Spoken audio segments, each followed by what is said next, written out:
As we begin today, homework handouts out, and you were supposed to do numbers 1 through 21, the odd, on this page with 30 different equations on there. We'll be doing some more of these for homework tonight, a few more maybe need classwork over the next couple of days, so do not lose the handout that I gave you. Did anyone in here already lose the handout? Ma'am. All right, no, that would be a bummer. I do have extra, but I'd rather not use them. Charge you a quarter for them. All right, anyway, so numbers 1 through 21 going down the odd. Again, our key steps, we'll drag the that over there, is to get rid of parentheses first, then make sure you combine your like terms on each side. Finally, you should have just an x on one side, no more than an x on the other side. Get rid of the little one, and then get the x by itself. Again, want to start by getting rid of the thing that is least attached. And let's see how we did on these. Number 1, what did you get for x, Maddie? 2/3 is correct. Number 3, what did you get for D, Kendall? 2 is correct. Number 5, what did you have, Genesis? P equals 7/3. 7/3 is correct. Number 7, Michael. X equals 7. That is not what I had. What did you get for 7, Abby? X equals 5. I got x equals 5. We'll take a look at that here in just a moment. Back to Michael for redemption. Number 9. X equals 2/3. 2/3 is correct. Number 11, we had parentheses like we'd seen before. I've seen some distribution before, a little bit of combining like terms before. But in number 11, we've got two binomials up against each other. What are we going to have to do, Audrey? Foil. And when we do, we're going to get an x squared when we multiply our first, which is good because on the other side, we also have an x squared. And if you have the same thing on both sides, they can cancel away. What are we left with? You mean the Answer, yes. 1. X equals 1 is correct. Number 13, making sure we distribute not a 2, but a -2, Brandon. We get what answer for S? 3/2. 3/2 is correct. Good, 3/2. Number 15, let's go back to Maddie. N doesn't equal 2. Kendall? N equals 1. She got an N equals 1. Let's go back to Maddie for number 17. What did you get for T? Tay. She doesn't say tay. She says T like a normal person. T equals -3. Number 19. Genesis. It's not 0. Michael? 12. 12 is correct. Let's go back to Genesis on number 21. I got -8/3. -8/3 is correct. All right, first question. See, there were 10 of these. Did anyone go 10 for 10? Perfect. All right, good. Brecken and Gavin. All right, how about people in the room? Anyone missed just one? You went 9 for 10. Okay, a few more of you. 8 for 10, just missed 2. All right, so everyone missed just 1 or 2. Let me run through these very quickly. Does anyone need to see number 1 worked? Number 3. Number 5. Number 7. You needed number 7. I remember number 7. All right, we had a 4x -8 when we distribute equals 3x -3 when we distribute. Did you get that initial step with the distribution on 7? Yes. All right, from here the little x is the 3x. So I'm going to move the 3x over and it becomes, X. well, -3x, which when we combine gives us just x. And at the same time, I'm going to move the -8 over as a positive 8 to get 5. And that's where we should get x equals 5. You said you had x equals 7. No. All right, you're sure you distributed got 3x -3, you didn't have 3x -1? I did it all in my head. Oh. So. Show at least this much. Show at least the distribution and the moving of terms. It doesn't take that long and it guarantees right answers. Or, well, it doesn't guarantee, but there's a better chance. Number 9, anyone need to see that one worked? All right, so we've got the 5 -3x -7 positive 6x is equal to 0. We do need to combine. Obviously, no parentheses to get rid of, but we can combine the 5 and the -7 to get -2. And we combine the -3x with the positive 6x to get all equal to 0. At this point, we want to get x by itself, and there's 2 numbers that have got to go.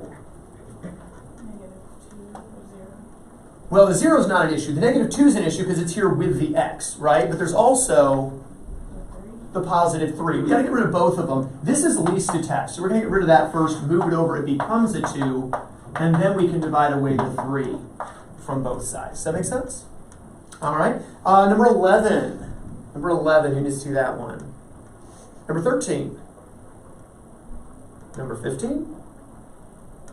Okay, I was about to say, we're running out of questions, and y'all said you missed one or two of them, so either we all missed the last ones, or I don't know. All right, so number 15, we had a 30 negative n is equal to 20, and here we should have distributed to get a 3n positive 6. Was your distribution sound? All right, I would combine like terms first, now that the parentheses are gone. Positive 3n, and here we got the 30 negative n, and which one's the little n? Glenn. The negative 1. So we're going to move it over. It becomes a positive 1n. So that gives me a total of 4n over here. And then the 26 comes over as a... And that gives us... And then when we divide the 4, we get 1 equals n. Does that make sense? All right. What did you say your answer was? 2. Did you get a 2n? That's what happened. Make sure when we change sides, we change signs. And again, like I said to Michael, write this. Because if you try to do it mentally, like, well, I know that moves over as a positive, but for some reason our brains still think of the negative we see. And if you see it, you're more likely to react to it. So see the positive so we get the 4n. Number 17. Number 17. All perfect on that one. How about 19? A couple hands there. First distribution, check. Should have gotten 6x negative 12. Second distribution, 4x negative 20. And then, of course, plus the 32. Both perfect on the distribution. All right, from here, we'll combine to get 12. But notice that's a positive 12. I think somebody might have said 0. And the temptation would be, ooh, 12 and 12 cancel. Careful, this is a negative 12. That's a positive 12. They don't cancel. So the little x is the 4x. Bring it over as a... to get, and at the same time we've got to move the negative 12 over there as a positive 12 to get 24 rather than canceling. That's where we get x equals 12 for our answer. Brandon, that explains your mistake. Abby, did you find your mistake? No, but it's harder to read because I scratched out some of it. Okay. X equals 0. Okay, so probably you somehow moved the 12 over, and again, maybe thought to move it as a positive, but if you wrote negative 12 or thought negative 12, you think that'd cancel to give you 0. But the negative becomes a positive 12 when it changes over. That's the 24. Because I had 0 over 2. Yep, that's what happened then. All right. I think that was the same thing that happened with Brandon as well, correct? You know, with 0, your answer? Yeah. All right, number 17. Oh, wait, I already had 17. We're on 19. 21, the last one. All right, just Audrey on that one. Here we got to be careful with the distribution of the negative 3. So we get the 6m, negative 3m, but then a positive 6, not a negative 6. And then here's 6m, positive 18, negative 4. Were you good with the positive 6? Okay, so that was not the problem. The next thing I see are the 6m's are perfect matches. Unlike 12 and negative 12 over there, 6m, 6m are dead ringers. Those cancel. That would make our life a little easier. Did you think to cancel them? Okay, so that's not the issue then. So we had a negative 3m, positive 6, assuming we kept the negative and didn't lose it, all equal to, that combines to get a 14. What did you have? I don't know. My final answer was 8 over 15. So, somewhere wrong. Are you sure you canceled the 6m's and you didn't somehow add to get a 9m right here? You don't see the... Did you do it in your head like Michael? Half of it. Half of it? Okay. I'm okay with working in your head. It's just, it opens the door to making mistakes. And then here we'll divide away a negative 3 to get negative 8/3 when we slide the negative out front. All right, any other questions, comments on the homework? All right, put it aside if you would, please. By the way, as you're putting it away, every one of these equations is only true when x is 5 or 2/3 or n is 1 or x is 12. All of these equations, class, were what kind of equations? Conditional equations. Good, Genesis. Conditional equations are equations that are only true for a certain value or certain values of x. But there are a couple other types of equations that weren't on the homework handout. One of them is an equation that no matter what you plug in for x, it's always going to be true. We call this, class, an identity. And technically the answer to an identity is? All real numbers. All real numbers. Remember, it's that R with the double stick on it, all real numbers. And how do you spot an identity? You're working your equation like anything else. How would I realize something is actually an identity, not your typical conditional equation? Volunteer? If everything cancels. If everything in the entire equation cancels out and you're left with essentially 0 equals 0, well, that's always true, so it's all real numbers. The other type of equation, no matter what you put, you're wrong. At least if you put an actual number, you're wrong because it's never true. This is called a contradiction. And what is the actual answer supposed to be to a contradiction? No solution. No solution. How do you spot a contradiction, volunteer, other than Abby? Nobody other than Abby wants to volunteer. That's sad. How about Kendall? Do you remember how we spot a contradiction? Same way you spot a politician. A lie. If you hear a lie, you know it's... No, we're getting out of politics again. If you get a lie, if the letters cancel, but the numbers don't, so you're left with something like 5 equals 2.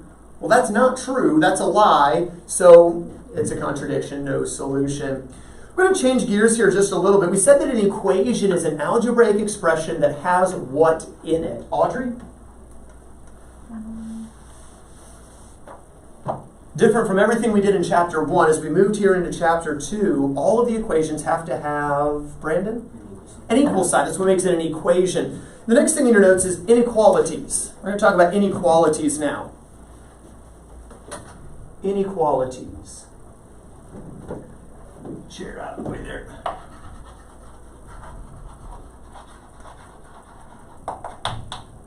That's not an I. Inequalities are algebraic expressions with less than, greater than, less than or equal to, greater than or equal to, or does not equal in them. Inequalities, mathematical statements, mathematical expressions with one of these symbols as opposed to the equal sign. And we talked a little bit about this when we talked about algebraic representation, right? We said if you must be at least 4 feet 10 inches to ride this ride. Okay, then that means that x must be greater than or equal to 4 feet 10 inches. And everyone wants to know, are you 4 feet 10 inches, Kendall? No. No, you are? 4 feet 9. 4 foot 9. So don't you hate it when you have to be 4'10" to ride the ride? Have you ever tried wearing like really thick-soled shoes to ride the ride? Like, why are you wearing stilettos to ride the roller coaster? I have to, okay? By the way, there's an amusement park, I think it's in Australia, where they've started putting weight limits on the rides. Like, if you're bigger, if you're fatter than this, you can't ride the ride. As they have little weigh stations, and you step on the scale, and instead of saying your weight, it gives you a green light if you're good, and a red light if you're too fat. And people are upset about this, and I'm like, but what about people like Kendall who've been told their whole life you're too short to ride the ride? Like, she's being discriminated against because of her height. Why can't we discriminate against fat people? You know? Or make a ride that you have to be fat in order for the ride to really work. And then, then your skinny people can't ride that ride, so it's the fat person ride. I don't know. It's just, some ideas if you try to include everybody. But anyway, so, hey, fat people are now feeling what you're feeling, okay? Just in Australia, and there's a whole lot of lashback. People don't... It's in Orlando, Florida, too. Orlando has it, too. Okay, I hadn't heard about Orlando. I heard about Australia this past weekend, so... You can still ride the rides, though, right? Y'all are good. Yeah. Y'all don't look that... Anyway. All right, anyway, so here's the big difference. The equation x equals this, or x equals that. With an inequality, here's the other big difference. You write this down. Inequalities are used to show ranges of possible values. An inequality is used to show a range of possible values. These ranges of possible values are called intervals. Let's see if I can get my R right. I always start with R's. Intervals. Okay, so an inequality is used to show a range of values. Anything bigger than 4 feet 10 inches. That's a whole bunch of different heights, right? One person might be 5'8", another person might be 6'7". You might get somebody who's 7'2". You know what they all have in common? They're all tall enough to ride the ride. Now, I will say, I have seen some rides where I've thought to myself, a really tall person, like when you're passing under that one portion of track, might hit, and I'm just thinking, Shouldn't they also have like a clearance bar, like they have a Golden Donut now? Because people kept hitting the awning next to the drive-through window. Anyway, they need like a clearance bar. If your head hits this, you can't ride the ride, or you have to sit scrunched, But they don't have that either. Anyway, but an interval, it's a whole range of values. So maybe we say, okay, you have to be taller than 4'10" to ride the ride, because otherwise you might die. But you have to be shorter than 6'6". So as long as you're in that range of values, it's not that only people who are 5'5.5". Well, that's one of the heights that's okay. So it's 5'3". So whatever, right? It's just anywhere in this range, and that range of values is called an interval. We're going to talk a little bit about intervals before we talk about actually solving inequalities. First type of interval is something called an unbounded interval. An unbounded interval. An unbounded interval only has 1 point on the number line. Only has 1 point on the number line. So you're familiar with the number line. We looked at in Algebra 1. You got like zeros in the middle. It's called the origin, just in case you forgot about that. And you're like 1, 2, 3, 4, 5, 6, 7, 8, 9, 10, 11, 12, and so on and so forth, right? And of course, we're usually too lazy to write all of those. And then all these points, on the number line, and maybe we label and so forth. But the number line. Well, an unbounded interval is like you have to be taller than 4'10". Like you could be Goliath, 9 feet 9 inches tall or whatever, the historians say he was, and he's taller than 4'10". Now, I'm pretty sure he hits his head, okay? But hey, they didn't say that on the sign. They just said taller than 4'10". So lonely, so lonely. Everyone else is riding the ride. Yeah, it was so fun. You're just like steaming inside. You got to go ride on the logs that go over the waterfall. Anyway, but so you would find 4 feet 10 inches on the number line, which would be just behind 5 feet, and it'd be anything taller than that. Y'all remember doing that in pre-algebra and Algebra 1? Okay, and so it's unbounded, so that 1 point on the number line, and then it will go, or you could say goes, to either positive or negative infinity, and goes to either positive or negative infinity. In this case, it would go up to positive infinity, right? But for instance, if it's kids 12 and under eat free. Well, once you're older than 12, which is all of you now, you don't eat free anymore. Now, if you're deceptive, and you just ask if could I get the kid discount? Could I get the kids meal? And you gotta have something going for you if you can't ride the roller coasters. You know what I'm saying? I actually did not plan this lesson with you in mind, I promise. It just sort of, I see you and you inspire me, Kendall. And so then in that case, you start at 12 and then go, well, you wouldn't actually go down to negative infinity though, would you? Because like a kid can't be negative infinity. A kid can only be like 0. And if he's 0, he probably shouldn't be eating a Happy Meal. But anyway, that's a horrible illustration. Something goes down to negative infinity, unbounded interval, got it? All right, so within unbounded intervals, there's a few different types. First of all, an open unbounded interval uses either a less than or a greater than symbol. A less than or a greater than symbol. Whereas a closed unbounded interval uses a less than or equal to, or a greater than or equal to symbol. For instance, you must be at least 4'10" to ride the ride. Well, if you are exactly 4'10" because you put some, wearing a little bit thicker soled shoes, platform shoes, and then in that case you're exactly 4'10", you're just tall enough to ride the ride, and she's over there like, judge me by my size, do you? But hey, you met the 4'10", you're tall enough, you can ride the ride. And then of course, anybody taller, right? You'd put a solid dot, you might recall, on the number line.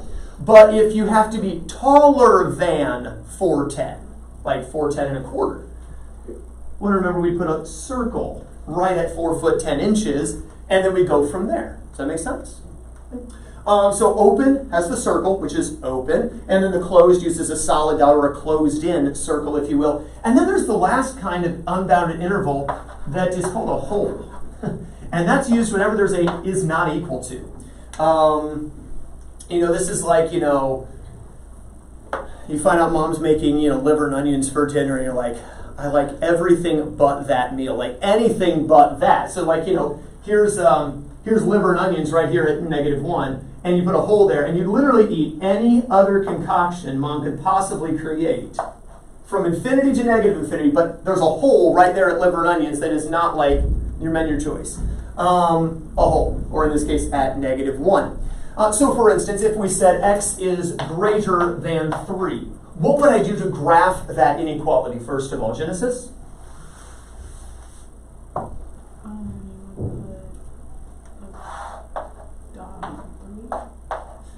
All right, so we're going to go really easy. We're just going to put the 3, but it's not or equal to the 3. So we have to show that not actually 3, because for x to be bigger than 3, it means like starting at like 3.0000001. So to say, well, not really 3, we would want to put an open circle, remember. Basically, the way I taught it to you in Algebra 1, if it's got the or equal to, you fill it in. If it doesn't have or equal to, you leave it open. And then we'll show you which side.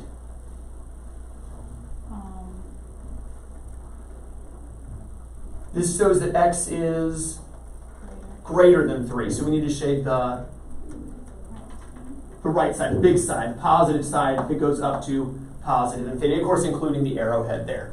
All right, remember this from Algebra 1? Now, there's another way that we'll show this, though, and I said that these ranges are called intervals. Now that we're in Algebra 2, we're going to be lazy, and we're going to use something called interval notation. Interval notation basically lists the 2 key defining points of the interval.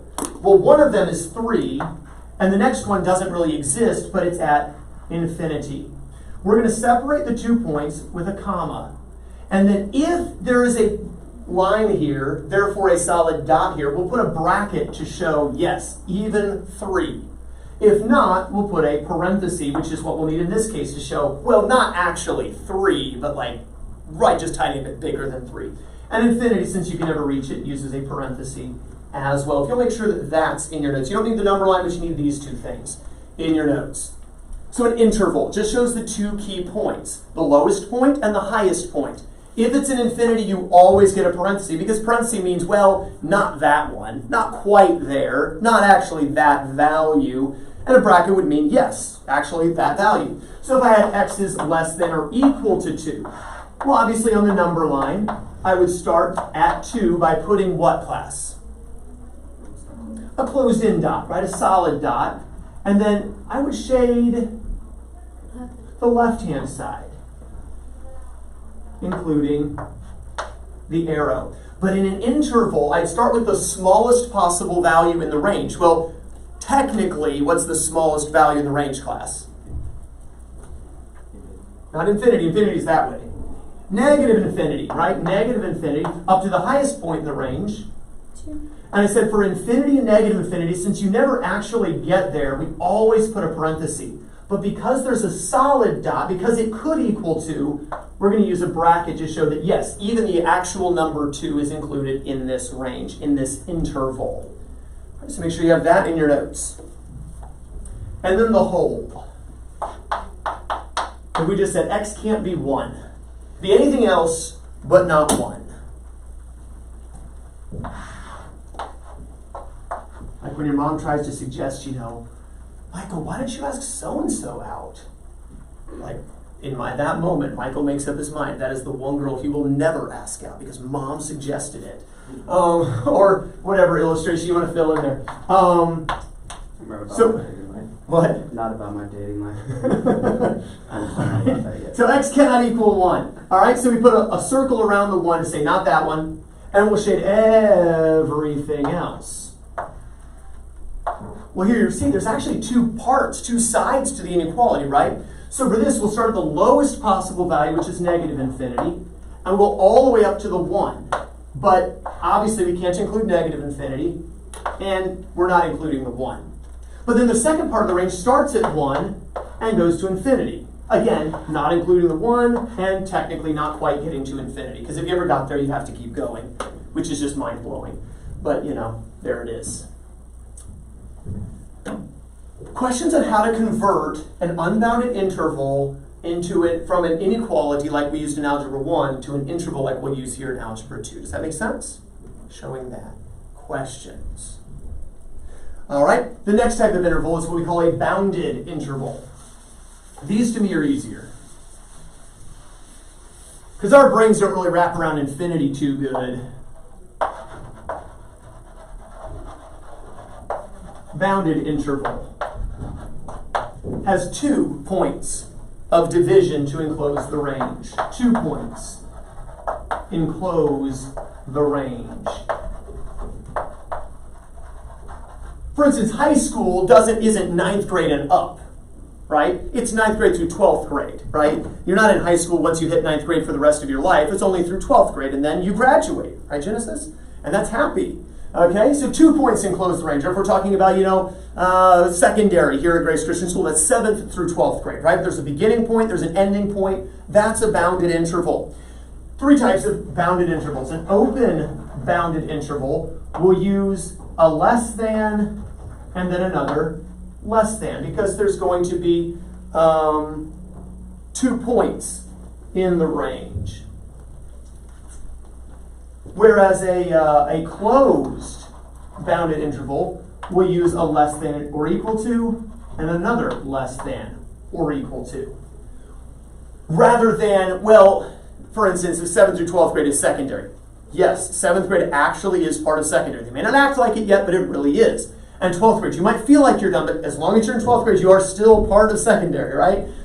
It's closed off. Those are included. But if you were saying, well, what's a teenager? Well, it's after you're 12 and before you're 20, not including 12 and 20. I guess it's not perfectly mathematically sound. But I would say, well, not including 12, not including 20. So you wouldn't use the or equal to. And then you've got the mixed, which is actually a better way to define a teenager. Would have maybe a less than or equal to, but then maybe just a plain old less than. Or the other way around, where one of them has the or equal to, the other one does not. For instance, starting right at your 13th birthday, you are teenager status. And you're subjected to people looking at you and saying, teenager. But you're teenager up through the day you turn 20, not including 20. Now, on 19 years and 364 days, unless it's a leap year, 19 years, 365 days, you're still teenager. But on that 20th birthday, not including the 20th birthday, you're done being teenager. So for a mixed interval, we could say that if x is greater than or equal to 13, but less than 20, that's teenager range, right? Notice one of my inequality symbols is being used here with the or equal to, the other one's not. Right, if we were graphing this at 13, you'd see a solid dot. At 20, there'd be an open circle, and you'd shade everything in between on the number line, right? How we'll write this in an interval is we'll put the 13, comma, 20. We don't need the infinity. Nothing goes to infinity. We would put a bracket on the 13 to show that the 13th birthday is included, but not the 20th, right up until that 20th birthday. If I had negative 2 is less than x is less than 4. Well, that means on the number line, we're going from negative 2 past 0 all the way to 4. 0 is kind of right here. We'd have open circles on both of these and shading everything in between. But in our interval notation, we'd say negative 2, comma 4. We just put parentheses around it, showing not including negative 2, not including 4. But if you put the or equal to's, now you've got a closed bounded interval. Now instead of open circles, class, you graph with closed-in dots. And therefore, instead of parentheses, class, you would use brackets. Not really anything too different from what we already talked about in Algebra 1 last year or a couple of years ago. The difference is now using brackets and parentheses and just comma separators. So we don't have to use the greater than, less than symbols as often. Just makes our life a little easier since mathematicians are lazy. Questions on this? Look at your textbooks now, page 76. Page 76. And take a look at number 1 on page 76 there at the top of the page. They're not wanting us to draw any number lines here, which is very nice of them because I don't like drawing number lines. It's a waste of time. I'm lazy. But they do want us to convert this inequality notation into an interval. So go ahead and read number 1 aloud for us. What is that actually saying? Maddie? X is greater than 3. So picturing in our mind, class, where does this range start? If x is greater than 3. It doesn't start at 0. 3. And it goes all the way up to infinity. So we're going to write 3, comma, infinity. Where does it start? Where does it end? Well, it doesn't end. Okay, so infinity. And since x is greater than 3, not greater than or equal to, just greater than 3. So if something's exactly 3, does it count? No, it has to be bigger than, a little bit bigger than, but it's got to be bigger than. So how do I show that? Parentheses. Parenthesis on the 3. What about the infinity? Parentheses. Always a parenthesis on infinity or negative infinity. Look at number 2. X. Well, you read it for us, Kendall. X is not equal to -4. Number 2. It's right next to number 1. Oh, okay. X is less than 8. X is less than 8. And if X is smaller than 8, if we were graphing, we would start at 8 and go down, correct? But where does the interval actually begin, theoretically? Not at 8. It starts down at negative infinity and comes up until it gets to 8. Does that make sense? So how do I write the interval? What do you think, Kendall? Parentheses, negative infinity, comma, 8. Parenthesis, because it didn't have or equal to, so we're not going to include the bracket, we're going to keep the parenthesis. Does that make sense? Y'all catching on? Not blowing anyone's brain on a Monday morning? A rainy Monday morning? A very rainy Monday morning. Number 3, X is not equal to -4. Here's a fun one. So again, if we were to graph this, we would get a hole in the graph, correct? It would start, class, at negative infinity, and it would come all the way up to the 4, or -4 rather, and then it would stop. And it would go to the other side, and then it would keep going all the way to positive infinity. So it's as if there are 2 different ranges. So we've got to start, class, at negative infinity, go up to -4, and since we're not including -4, it's not equal to -4, we need a parenthesis, and of course on negative infinity. But then it keeps going, so we need to start our second range right there at, but not including it, comma, and it's going to keep going all the way to, which we can never hit, so parentheses. You catching on? You doing this with me? At your seats? Writing these down, either in your book or on your paper? Number 5. Here we have a bounded interval. So all those first 3 were unbounded, right? With the unbounded open, we had the unbounded open, we had a whole unbounded. Here we've got a bounded interval. Is it open or closed? Open. It's an open bounded interval. But we have a clear starting point and clear ending point. The smallest value in the range, class, is, well, technically a little bigger than 3. And the largest value is basically 8, a tiny bit less than 8. So we write 3, comma, 8. We're not going to infinity. We're staying between 3 and 8. And including the 3, class? No, it doesn't say or equal to, so what do we put on the 3, class? Parenthesis. Including the 8? No, so another parenthesis. Y'all figure out, you know what's going on here? Okay, good. I want you to do then numbers 7, 9, and 10. Do 7, 9, and 10.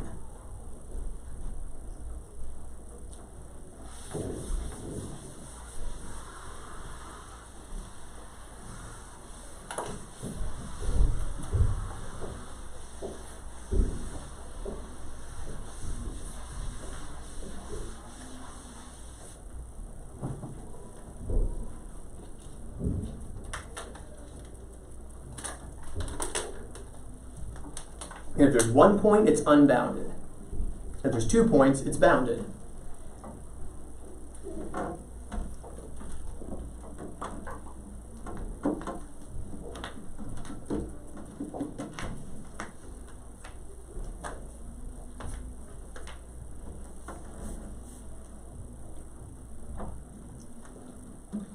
Number 7, class, bounded or unbounded?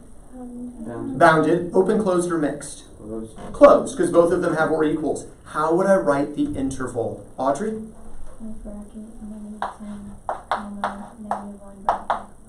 How many have the same thing that Audrey had? Questions on that? Using the brackets because of the or equal to line. We actually can use -10 and we can actually use -1. We don't have to stop just before or start just after.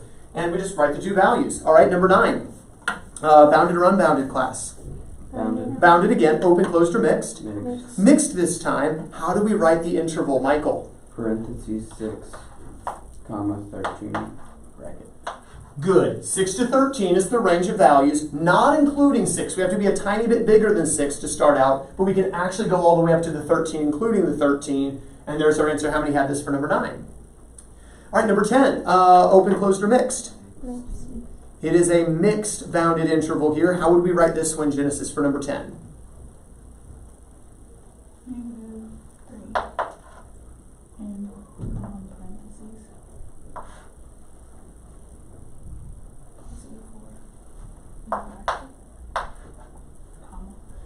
All right, remember the parenthesis means less than or greater than. The bracket means less than or equal to, greater than or equal to. So the other way around. We had the or equal to with the -3, so we should go bracket. And since we did not have the or equal to on the 4, we should go parenthesis there. Does that make sense? Okay, so if you have, basically the extra marking, if you want to think of it this way, Genesis, the extra marking here, we kind of make extra markings here, right? Whereas with no extra marking, it's just one single easy curve. I don't know if that helps you remember it or not, but that's how we do that. How many had this answer for number 10? All right, questions on that? All right, let's move on now to actually solving inequalities, next section in your notes. Now that we understand what they're called, how to write them, all that fun stuff, let's talk about how to solve inequalities.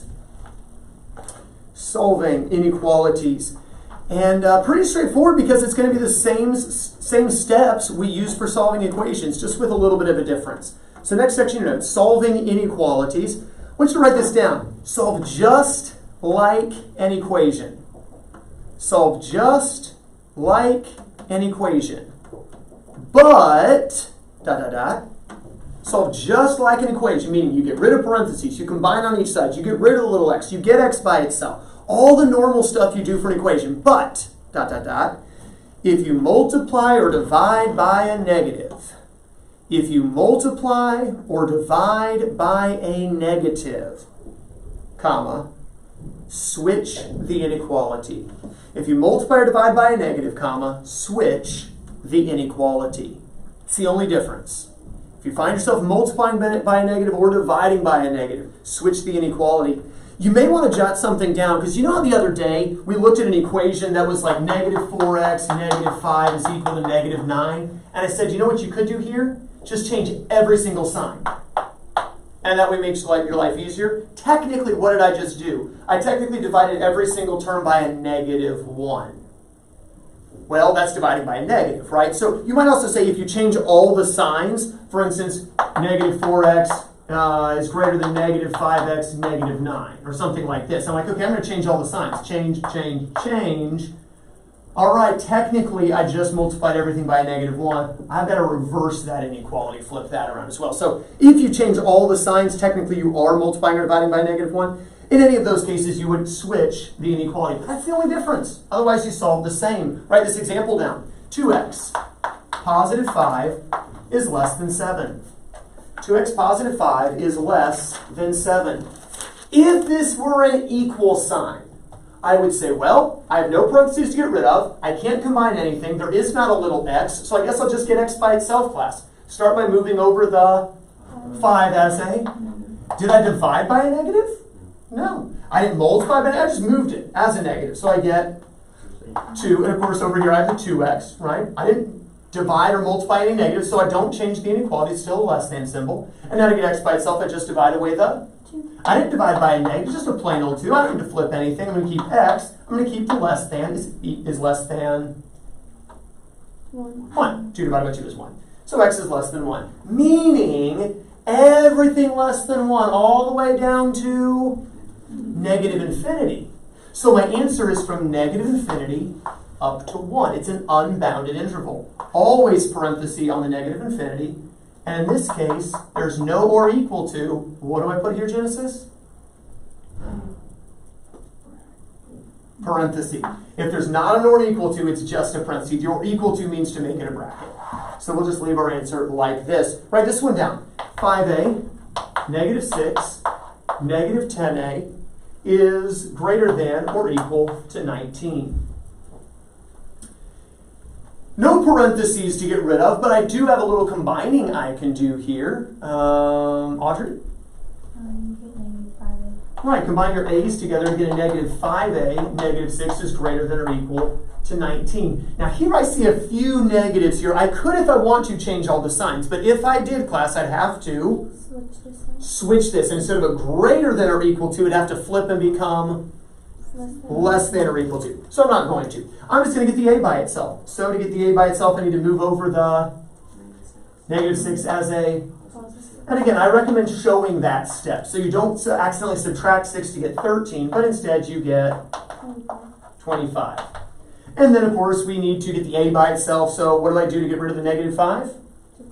Divide away the negative 5. Oh, I just divided by a negative. So guess what I have to do anyway? Switch the inequality. So I'm going to keep the a, but I'm going to switch this, make it a less than or equal to, and then 25 divided by negative 5? Negative 5. A is everything smaller than negative 5. So my interval technically, officially starts, class, at negative infinity. Goes up to, Negative 5. do I ever actually include negative infinity? No. So I always put a, Parentheses. am I including the negative 5, class? Yes. Yes. So to show I'm including it, I've got to use a Bracket. bracket. And there's my answer questions on that one. How many remember, other than this step, how many remember doing this in Algebra 1? Okay, most of you. Good. All right, let's take a look at one more. Write this one down. 3 times the quantity a negative 4 is less than or equal to negative 20 negative a. 3a negative 4 is less than or equal to negative 20 negative a. Walk me through. What do we need to do here, Maddie? Good. To get?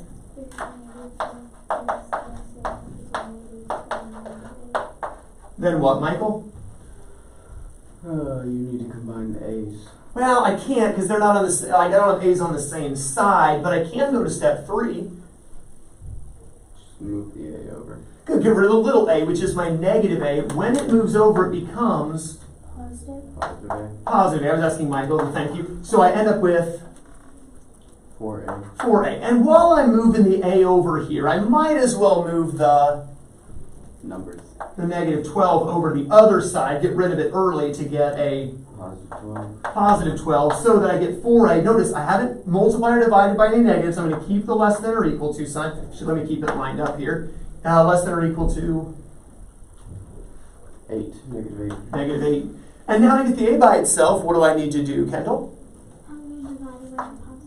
Good, divide away the 4. I like that she said divide away the positive 4. I'm not dividing by a negative. Do I flip the inequality? No, I'm dividing by a positive. No reason to flip it. Leave it as a less than or equal to. And I get a is less than or equal to negative 2. I may have gotten a negative answer, but I didn't divide by a negative. I divided a negative by a positive. So I don't flip the inequality. Once again, if a is smaller than or equal to negative 2, class, technically my range begins at negative infinity, goes up to. On the negative infinity, always use. But on the negative 2, because of the or equal to line, use a bracket. Questions on this? How many feel like you got this? Good. Got a handout for you. We'll get a little bit more practice. Again, if you're watching on YouTube, look in the description of the video for the handout. I want you just to do numbers 1, 5, 9, 13, and 17. That's every other odd. 1, 5, 9, 13, and 17. Every other odd, starting with number 1.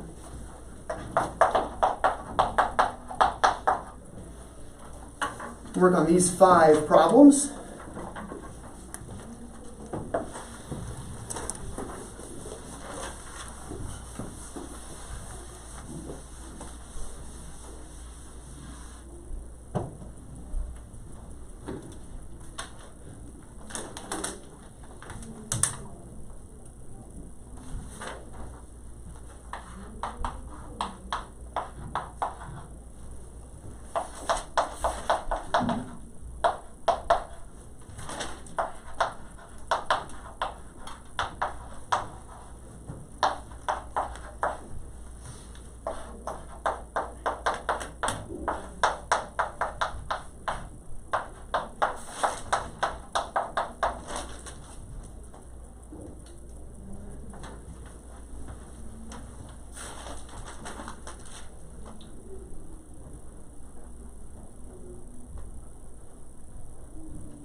Checking your answers on 1, 5, and 9. How many good to go on 1, 5, and 9? I got those first 3 right. Are there any questions on the first 3 before I erase them? Questions on the first 3? Again, watch for the flip of the sign here and here because you're dividing by negatives. Okay. Any questions on 1, 5, 9? Going once, twice, gone. Keep working.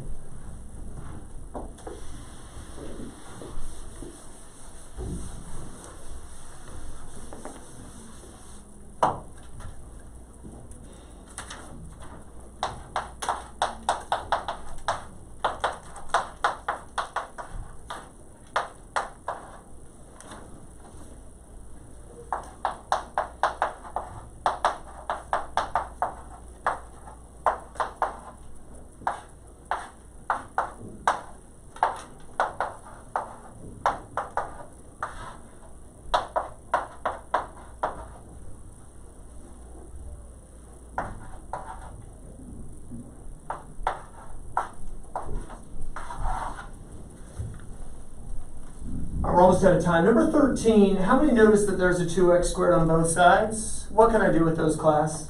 Just cancel them away. And now if I move the 4 over as a negative 4, I'm going to get 9x is less than or equal to 9. And by the way, the 9x is less than or equal to 1. Notice I don't flip the inequality because I didn't divide by a negative or multiply by a negative. And if x is smaller than 1, it goes all the way, it would start at negative infinity and go up to the 1, including the 1, but obviously not including negative infinity. And then over here, distribute. Be careful with the distributions there. Combine your like terms. Move the 38 over as a positive. X is bigger than 38, so it's going to start at 38, go all the way up to infinity. Always parentheses on the infinity, and because of the or equal to, a bracket on the 38. How many got that for 17 as well? All right, questions on this? All right, you're going to have both handouts. The handout from last night, or the week, or before the weekend. The handout from the last lesson and this handout. You're going to do the 2 through 20 even on both handouts. So 20 total homework problems. They shouldn't take real long, but do work carefully on those. So 2 through 20 on the equation handout and 2 through 20 even on the inequality handout. In addition, I want you to read over pages 67 to 74 in your textbook. Read over pages 67 to 74 in your textbook. Lay the foundation for some things we're going to talk about in our next lesson. So one more time, for homework, read 67 to 74, equation handout 2 through 20 even, inequality handout 2 through 20 even. Have a wonderful rest of your day, and you are dismissed.